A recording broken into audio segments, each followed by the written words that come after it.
Le chiffre du jour, 3%. Il s'agit du taux d'inflation actuellement aux États-Unis. Il est situé dans le haut de la fourchette visée par la Réserve fédérale et pourrait encore augmenter dans les prochains mois à cause des droits de douane. Bonjour Wilfried Galland. Bonjour Stéphane. Directeur général adjoint de Montpensier-Arbevel, l'inflation est à 3%. Et pourtant, lors du symposium de Jackson Hole la semaine dernière aux États-Unis, Jérôme Powell a préparé le terrain pour une prochaine baisse de taux. Je vous pose la question, pourquoi baisser les taux si l'inflation risque d'augmenter encore ?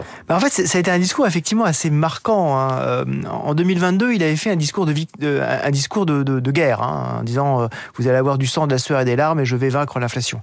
En 2024, il avait fait un discours de victoire en disant ça y est, j'y suis arrivé. Là, on se demande est-ce que c'est un discours d'armistice ou de capitulation vis-à-vis de Donald Trump. Et c'est tout le débat. C'est-à-dire qu'effectivement, on voit une inflation qui remonte. Alors, elle remonte légèrement. Ça dépend. Vous savez, il y a plusieurs marques d'inflation aux États-Unis, plusieurs indices.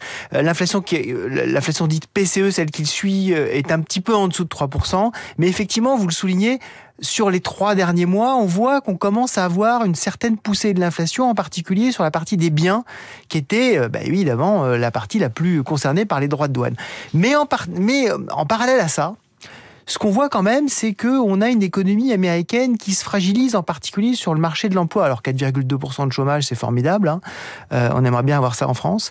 Mais on voit que ça commence sur un certain nombre de secteurs à se fragiliser. On a moins de création. C'est une économie en fait qui ne détruit plus d'emplois, mais qui n'en crée pas beaucoup non plus. Sachant que l'emploi, c'est aussi l'un des objectifs de la Banque centrale américaine. Exactement, d'où le dilemme. Et donc en fait, tout son discours, ça a été de dire effectivement, je dois choisir et peut-être que l'impact le plus élevé qu'on a devant nous, c'est un impact sur l'emploi et donc on devra peut-être changer. Et tout le monde s'interroge, est-ce que effectivement c'est une capitulation vis-à-vis des pressions de Donald Trump ou est-ce que effectivement il s'agit simplement d'une évaluation des risques ? Eh bien, on le saura lorsqu'on aura les prochains chiffres.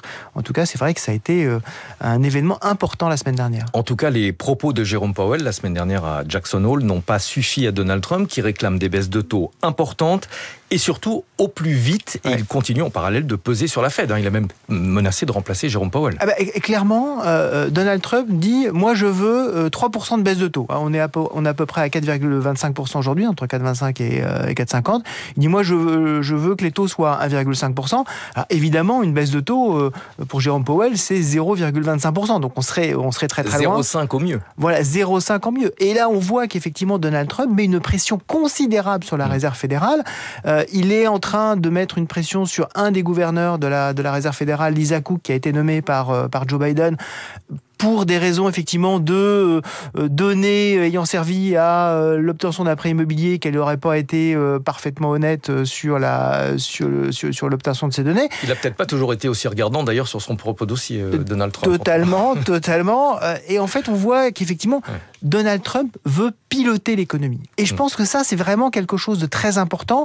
Moi, j'appelle ça une espèce de tentation de sinolatrie, c'est-à-dire en fait, il est tellement fasciné par la Chine et par les économies pilotées et administrées qu'il se dit mais pourquoi est-ce que moi je le ferais pas ? Donc vous l'avez mentionné, il va prendre 10% dans Intel. Il mentionne que effectivement il pourrait ne pas s'arrêter là et prendre des participations dans Micron et pourquoi pas dans TSMC, quand même juste une entreprise taïwanaise. Et effectivement par rapport à Powell, il est effectivement dans un état d'esprit de je veux tout piloter, je veux piloter la Réserve fédérale.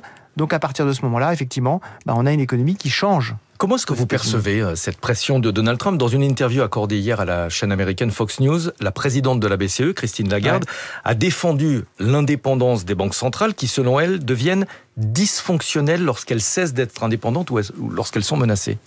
Clairement, pour Donald Trump, il n'existe pas de pouvoir en dehors de son pouvoir.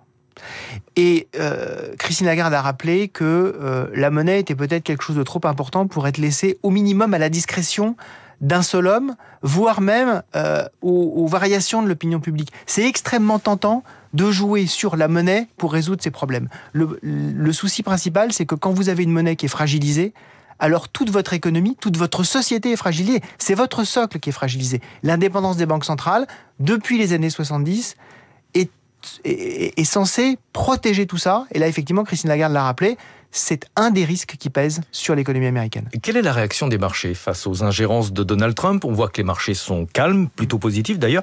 Est-ce que ça veut dire qu'eux aussi comprennent les appels du président américain, qu'eux aussi aimeraient bien que la Fed baisse ses taux? Il est clair qu'aujourd'hui, on a des taux réels, et je terminerai par là, des taux réels qui sont quand même très positifs. Quand vous regardez l'inflation à 3%, des taux à 4,25, 4,5%, on a des taux réels qui sont très fortement positifs dans une économie qui se fragilise. Donc les marchés disent, on est probablement un peu trop haut. Pas suffisamment haut pour baisser aussi fortement que Donald Trump le voudrait, mais ce serait une bonne nouvelle. Effectivement, si l'économie ne flanche pas totalement, attention, l'économie elle est quand même fragile. Pour l'instant, ça tient. Il ne faudrait pas non plus qu'on tombe en récession, et c'est ça que Jérôme Powell nous a dit. Merci beaucoup Wilfried Gallon, directeur général adjoint de Montpensier Arbevel. C'est toujours un plaisir de vous recevoir sur Radio Classique. 6h57 à suivre dans un instant la matinale avec le grand retour.